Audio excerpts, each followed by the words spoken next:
Cascade Hoops Talk, bringing the world NAIA basketball one podcast at a time.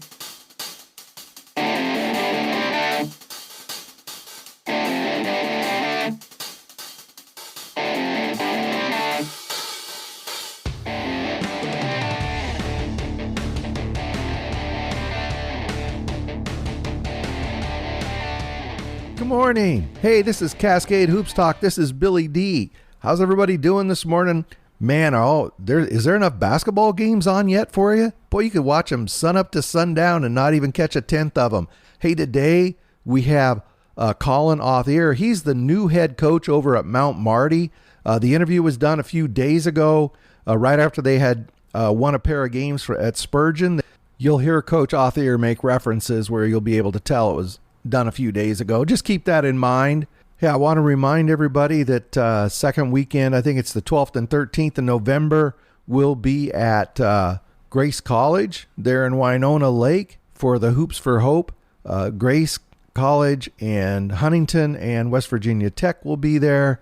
If you're in that area, please get to that tournament. Number one, it's for a really good cause, and Grace takes everything they make from the tournament and goes to the charity. Also, it's going to be very good basketball. Also, number three, Grace College is going to finally play West Virginia Tech.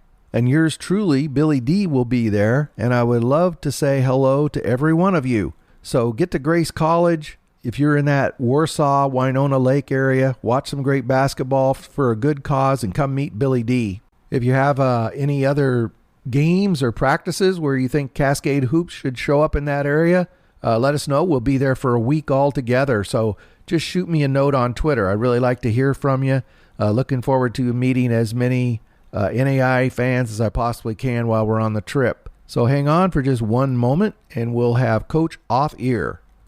Cascade Hoops Talk, Billy D here. Have Collin Authier today. He's the new head coach over at Mount Marty in the GPAC. Welcome, Coach Authier. Thank you very much for being on the show. Yeah, Bill, thank you for having me. I'm looking forward to it. You're new to Mount Marty, but you're certainly not new to coaching.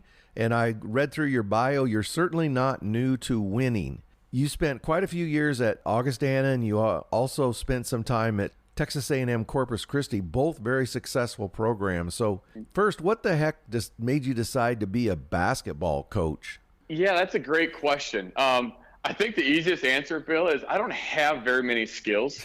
I don't have very many talents. And so I knew I loved the game of basketball, and I went to college to play. And I realized guys that look like me that are 5'10", white, slow, unathletic, and can't shoot it don't have much of a career of playing basketball. And so I had to kind of change course a little bit. And I knew I wanted to be around the game, and I had a lot of very, very good coaches when I was growing up. They were very influential in my life.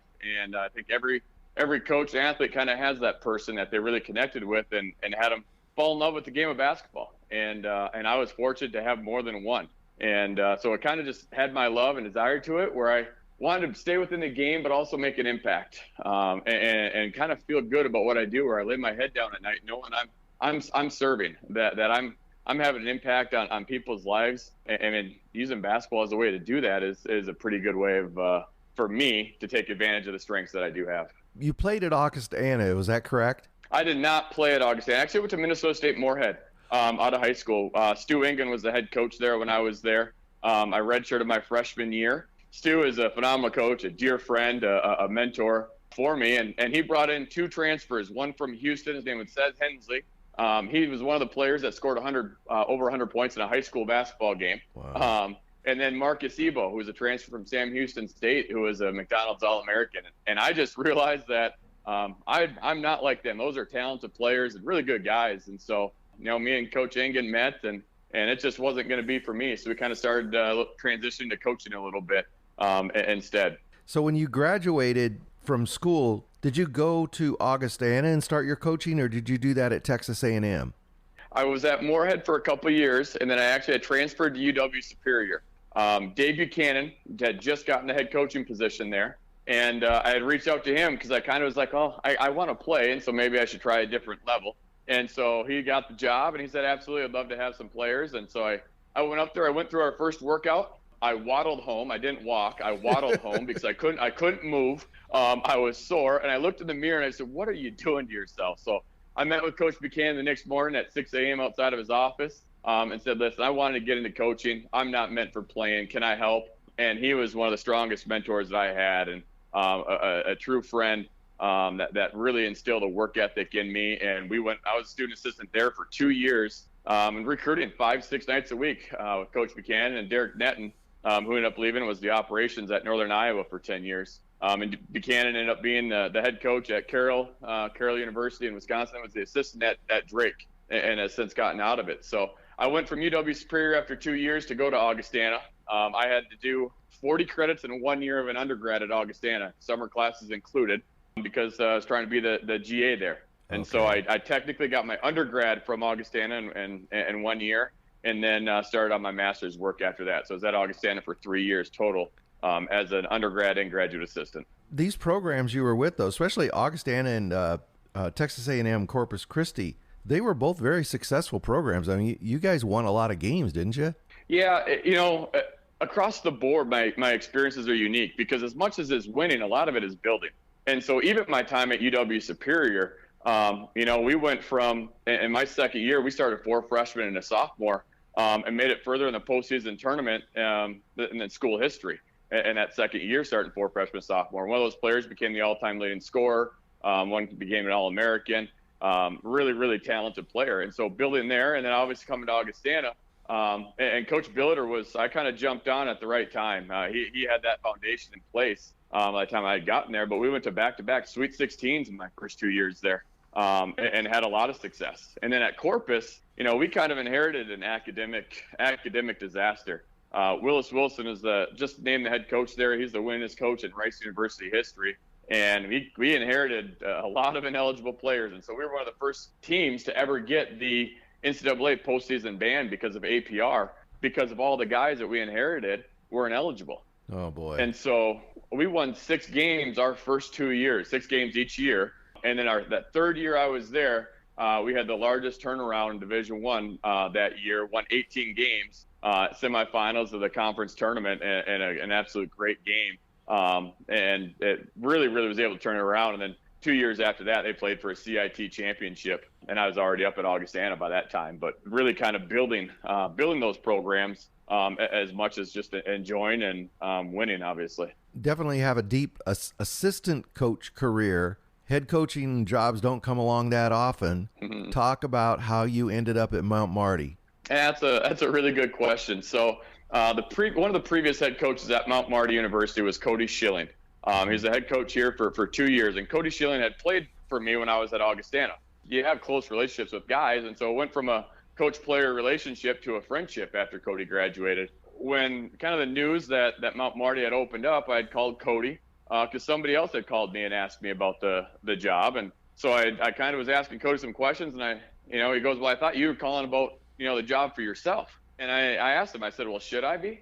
And he said, "Absolutely." And we talked for about an hour and just kind of the history of the school and where it was and where it was going, the leadership. And so I kind of went down the route of, taking a look at it, and then visited with my wife. And this was a family decision for us. My wife is in PA school at the University of South Dakota. And so she's doing her rotations right now. But for her to be a PA and chase her dreams, and for me to be a head coach, there's not a lot of schools in the country that have a town, a community, and a hospital system that both of those can align. And I was never going to be a coach where it's all about me and my wife just has to jump on board. Not at all. I want her to chase her dreams, and I'm so happy she is, and I can be alongside and support her as she flourishes in it. And so this is a place that we looked into the hospital system and jobs for her. And then the community of Yankton. I mean, we've always liked coming down here. And then we got to know the school, and then their values and their morals and their beliefs, they aligned with me and what I appreciate about coaching. Familiarity with the background, because it is very, very similar to Augustana. It's a small private liberal arts school. I really believe in that education that you get at a small private liberal arts school, and then you throw in the Benedictine teaching of it. It just became more and more where it was a perfect fit as we went down that road, and we're just absolutely blessed to be here and honored that they selected me to lead their program at a time where, like you said, it's been ramping up, and and getting better and better over the years where it's kind of ready to take off. And it's my job to get it to the next level. So I noticed when, in your bio, when you got hired there, you talked about the importance of involving the community. And, my personal experience growing up in a small town with an NAIA school is the athletic program doesn't really pick up unless the town owns it. It's theirs. And, Yankton has seen some much better basketball over the last, 2 years. What can you do to keep that excitement going to make Mount Marty Yankton's team and really build that community excitement? Yeah, a lot of it's about relationships. And I'm really big on two things, and I echo it to our guys every day, but communication and relationships has got to be phenomenal. And we have to work on it. And our relationships with the community members is extremely important. And for example, today, we're not practicing today. That doesn't mean it's an off day. I mean, we're serving the community all over. I got pockets of guys doing a little bit of everything when we can. And that's important. And we talked a lot to our guys earlier about the importance of loving and serving each other, but really the community of Yankton, because we're not going to be able to do it alone. Mm-hmm. We can't. If we're going to get this thing where it needs to be, we need the support of the community around us. And so we have to be able to tell our players stories. Our guys need to be able to understand that it's not about them. It's about bigger than themselves. It's their job to learn how to serve the community, how to be mentors, how to be role models for younger kids coming in, how you go out of the way. And they've been doing that a lot. I mean, I got players that are volunteering consistently at the homeless shelter in town, three, 4 times a week almost. We're serving at the banquet tonight in town, and honored to be able to do anything that we can to help others in the area. And so as we grow our relationships with business leaders in town, which gets them come to practices, be able to sit down and have conversations about our guys and the progress that they're making, and being able to tell those stories. There's now starts to be a connection to the program, besides just, it's game day and we're going to come and we're going to watch some guys play. It's game day, and I want to watch that young man play because I know what he's endured, and I know how hard he's working. I know what he's been through, and I'm cheering for him because I know what he's trying to do. And when you can start building that connection, those relationships, that's when things can really, really flourish and take off. And it's our job to build those and get out in the community and do that. All your friends around the GPAC, they said, welcome to the NAIA. And as a introductory gift, they handed you a next to last preseason pick into the conference. I always say, though, if I'm gonna coach, I want to be picked like 7th, 8th, 9th, or 10th. I don't want that target. So they might have just done you the best favor. But you have some good returners coming back, and I want to talk about those guys. Just talk about, in general, the team that you've put together. Yeah, it's funny. It's actually a testament to how good the GPAC is. I mean, right now, the GPAC hasn't lost a game yet, except for Dort in an overtime loss to William Penn. Mm-hmm. And Dort played a ton of young kids, a ton of freshmen, a ton of first games, and William Penn is really, really good. Mm-hmm. And I mean, that's the only loss in the GPAC for everything. I mean, I don't know what it is. It's like 26-1 right now, or however many games people have played. I mean, it's a testament to how good the league is. With that being said, yeah, when those rankings came out, our guys were that was a very, very somber day of practice in the locker room. Guys you could tell it hurt them, and it should. They played for a GPAC championship last year, and you're right, we do have a lot coming back. Tyrell Harper, who is averaging a double-double right now for us, who is very, very good this opening weekend of playing within himself and playing, taking kind of advantage of the offense that we have to find his scoring opportunities. Elijah Pappas, who right now is becoming an efficient player, not a high-volume player, but he's becoming efficient. And last year he'd score a lot of points, but his percentages were so low. He'd score them on a lot of shots. Yeah. And right now he's shooting mid-40s from 3, 56% from 2. He's averaging close to 5 assists and 5 rebounds, which is what he needs to be at. And he did a great job of running our show this last weekend, of just our tempo and our pace and getting guys on the right page. And it was just so impressive. And his game that he played on Sunday was a whole other player. And so I'm just proud of him for his growth and understanding of what it takes to win a championship, and how, at the end of the day, stats aren't the only thing that you have to do. You got to be willing to sacrifice to be able to win at an elite level. We added a grad transfer by the name of Nick Coleman. Nick Coleman won an NAIA championship as a freshman at Graceland University. Obviously, he's done something that we're aspiring to do, and we brought his scoring punch off the bench, and he can really, really score the ball. Now, with that being said, I want to make it very clear. Every single player in this program, I didn't recruit a single one of them.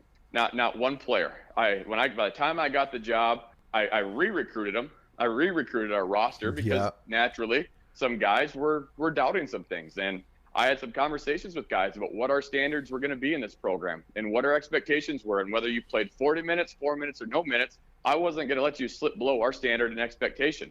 And I wanted to make sure that they knew that they were going to be accountable for their actions. If they really, really want to be successful in basketball, but even beyond that, that these are the things that they're going to have to do.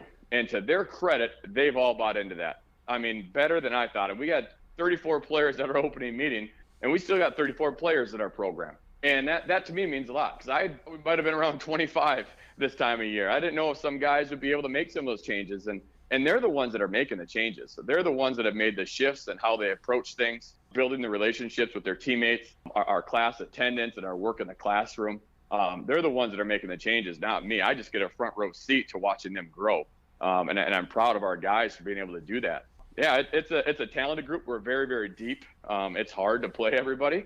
And you're either a senior or a freshman on our roster. We got 2 juniors, Cade Stearns and Chase Altenberg, but everybody else is either a senior or a freshman. And so we got a lot of guys with a wide variety of experience. It's been fun so far. So can you talk a little bit, Coach, about your basketball philosophy?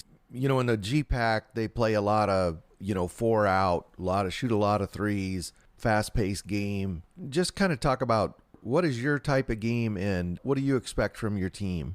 Yeah, it's a good question, because I think a good coach, rather than having a system and making players fit it, I have an idea and a philosophy and a style that I got to curtail to our players' strengths. And so putting a guy because he's 6'9" on the block every single possession just because he's the tallest guy on the floor, to me, doesn't make a lot of sense, especially if that's not his biggest strength. If he can, Tyrell Harper can really, really pass the ball. He's probably one of the best passing bigs that I've coached. He can see the floor and better than just, any guards. He can really, really handle it. And so, while I like posting him up, I like him handling that ball on the perimeter because he passes it so well. And so how we play in our style is always going to be predicated basically on the strengths of our players. We're going to have different tweaks that we'll always do to take advantage of those strengths. And my thing is, I'm pretty simple. If you're good at something, do it. And if you're not good at something, don't do it. I don't get much more complicated than that. If you can shoot the ball, shoot it. If you can't shoot the ball, don't do it. But if you're really good at getting to the rim, if you're really good defensively, if you're really good talking, if you're a great leader, then do that. But do what you do really, really well and avoid your weaknesses. I try not to complicate it. So with this group, we are definitely spaced. I just looked actually this morning. Right now, we are leading the pace in terms of 3-point rates. We're leading the country in 3-point rates. We did get a lot of them up, probably a little bit more than I'd like to. Especially the second night, we got better quality shots and we didn't settle as much. But I guess when you're 4 for 30 from 3 in the first half of both games, you kind of got to make some changes. But the second half, we shoot it so well. And so that's been good. I know we can shoot it better than what we did this last weekend even. So probably very, very similar to the GPAC teams in terms of our spacing and being able to shoot the ball. My pace, I probably like to play. I like to play pretty fast, partially because I get bored. If we walk the ball up, I'm going to get bored. I don't have a high attention span. We got to kind of go. And so we play fast, and our guys really, really like that. They enjoy that style, and it gives them the freedom to play. Defensively, we're probably a little bit more athletic than other teams in the GPAC, and so we got to be able to use that to our strength with our length and athleticism and playing to that. And so we kind of are implementing a system that our guys are starting to embrace. I don't think they fully did the first weekend, but they did in phases, and they're starting to see the success that when you do it, the results that you get from it. And so we got to keep hammering that down this week as we got another tough game on Sunday against Dakota State. And hopefully they continue to embrace that because they do see the benefits of how good we can be in the flashes when we do it. Coach, I have a very specific question about Tyrell Harper. He's only 6'6", and he can definitely score the ball, but man, can he rebound? What makes him such a good rebounder? A desire. Rebounding's an art. Rebounding, you don't have to be tall. The kid that we just played this last weekend from Spurgeon College, Jude Warren, who I'll never remember or never forget, because my first game, you envision your first game as a head coach and how it goes. I never imagined a kid getting 52 points on me in the first game that I coached as a head coach. He was incredible. But at 6'1", he averages 12 rebounds a game. Rebounding is all about heart and effort and desire. And Tyrell just rebounds out of his area. He's able to go and he pursues them. And he understands angles and where shots are coming from and where that ball more than likely is going to come off at. And he goes and he gets them. He's got a really, really quick second bounce too. When he shoots it, and if it comes off, I mean, he's got a quick second bounce where he's off his feet. They're, back on the ground and back up in that air real quick to get those tip-ins. I do think 6'6" might be cutting him short a little bit. I feel like he's a little bit taller than that. Either he's taller than that or I'm getting shorter in life. But I do think that with his length, and his desire to rebound is probably his biggest asset and why he had such a good weekend rebound and why we're going to need him to be throughout the year. You make a great point about that second bounce.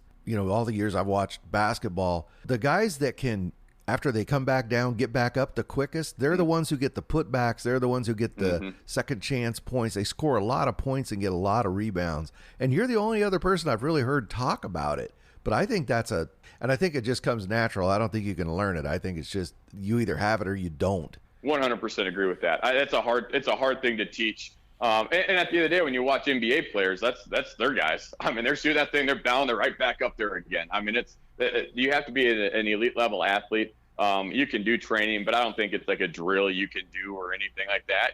Some guys are blessed, and we talk a lot about that. I mean, I was born the same year LeBron James was born. God spent more time on LeBron than me. And he made a perfect human being. I mean, that is one perfect specimen that he built.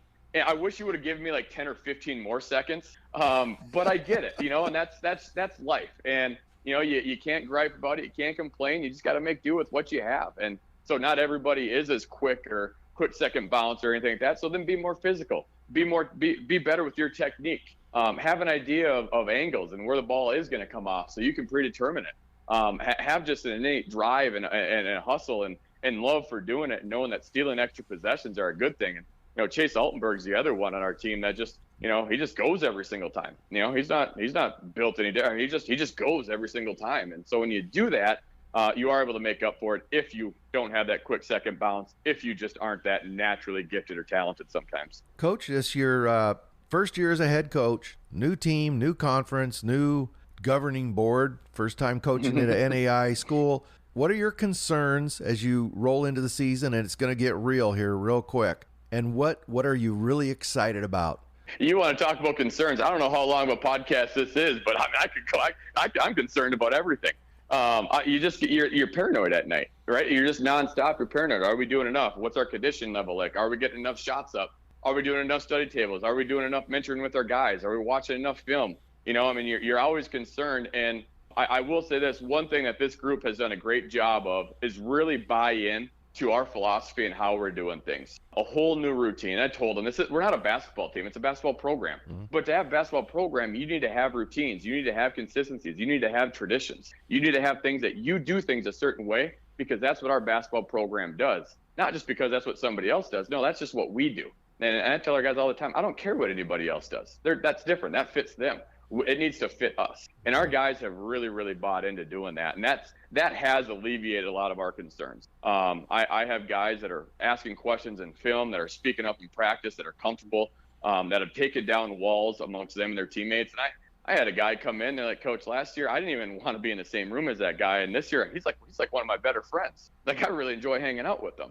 And that's important to me. And our relationships that we have in our locker room, and our guys invest in each other and learn about each other's backgrounds and where we came from and why we are the way that we are is really, really important. And we're doing those things. And I don't know if it'll equate to just the best season in school history or anything like that. I don't know, but I do know this. We're impacting and changing lives every single day.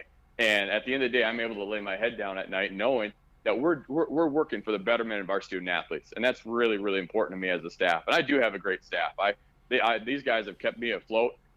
They do an absolute ton. I mean, JJ was with me up at Augustana as a student manager for a couple of years before being a GA up at the University of Mary for Joe Cattell. And then Ryan Olson and Dalton Bornholt were here last year. And they kind of had to steady the ship when it was pretty rocky in the middle of the summer. And they did a great job at that. I mean, we wouldn't be where we are as a program without the guys on the staff. I mean, it's never about me at all. It's 100% what our players are doing and the staff. I'm smart enough to know that I don't know everything. So I hire smarter people around me that can answer a lot of questions because I'm not the end all be all. I'm here for feedback. I need assistance. And I talk to our guys all the time about their thoughts on things and how we can do things better and what their approach is on something. And so that's helped alleviate a lot of the concerns that I do have. Obviously, I'm in one of the toughest conferences in the entire country. Very, very talented players that could play at any level, and they're in the GPAC because they're full experience, because they are at great schools, getting a great education. They're at great communities with really, really, really good coaches. And in turn, that makes it hard. That makes my job really, really tough going against them, because there's a lot of really good coaches in this league too. But that's all part of it, and we got to be able to adjust to it and understand we have a niche, and we got to be able to play to it. What I'm looking forward to is and believe it or not, but I'm looking forward to some road games in the GPAC. Yep. I mean, it's a historic league. I mean, I love the atmosphere and the crowd. That's what, as a player, you strive for, you dream of. Nobody sits there and be like, oh, I want to play a road game, but there's nobody in the stands at all. There's 42 people there, and you can hear everything. Nobody wants to do that. You want to go into a place where it's loud and the crowd is roaring at you, and you hit a big shot to quiet the crowd down, and you get a big defensive stop and force a turnover. I mean, that's the part that I'm looking forward to, because the league is so historic. The arenas that we're going to play in, the coaches that I get to have the honor of coaching against. I'm really looking forward to that challenge, because there's just a lot of really, really good people that are in this GPAC that I'm honored to be affiliated with. Boy, Coach, I really agree with you. Road games, even as a fan, I'm just a fan, but boy, I love road games. I go to every road game, and I love road games. And the more packed it is and the louder it is, the better.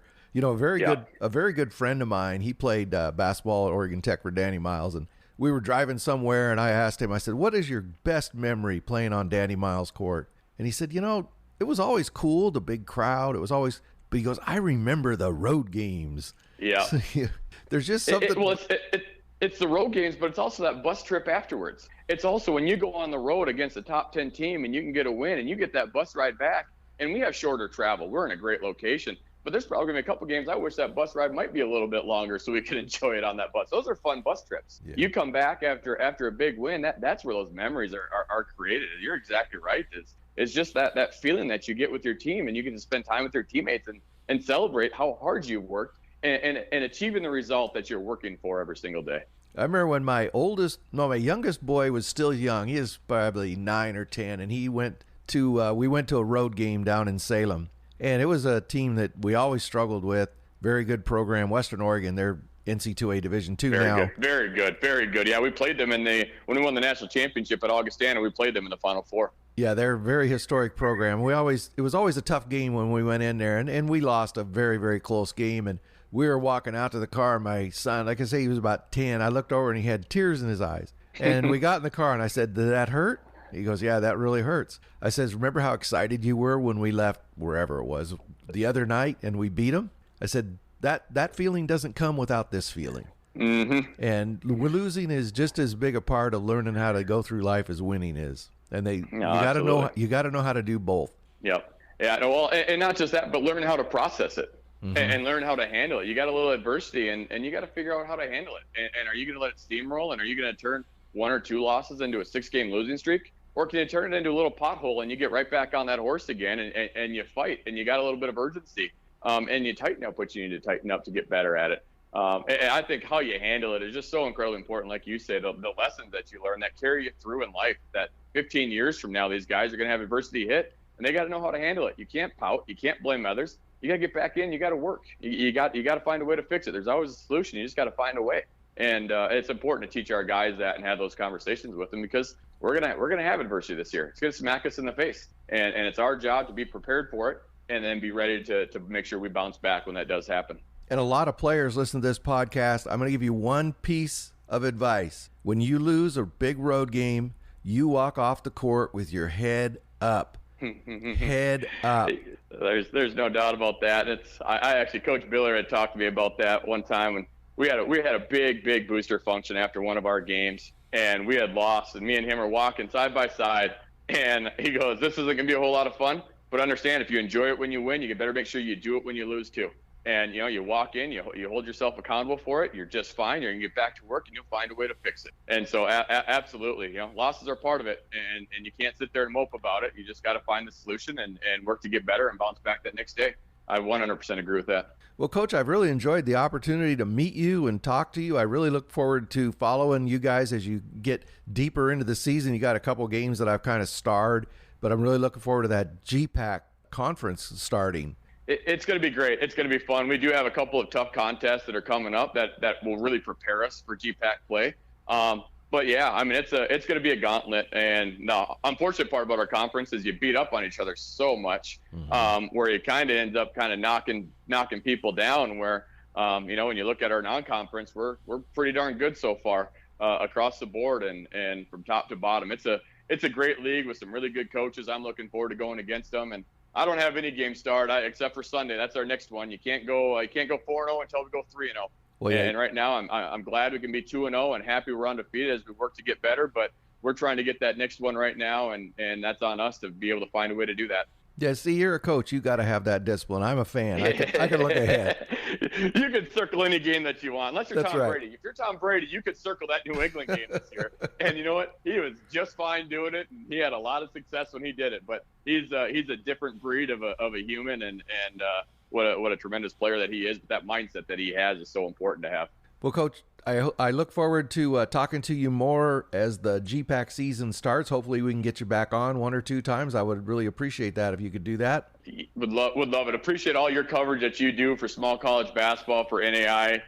Anything we could ever do for you, never hesitate to reach out and ask. We're here for anybody and everybody to help serve and assist in any way that we possibly can. So we're here, and anything I can ever do, I'm always willing to help. Okay, thank you very much, Coach. Thank you.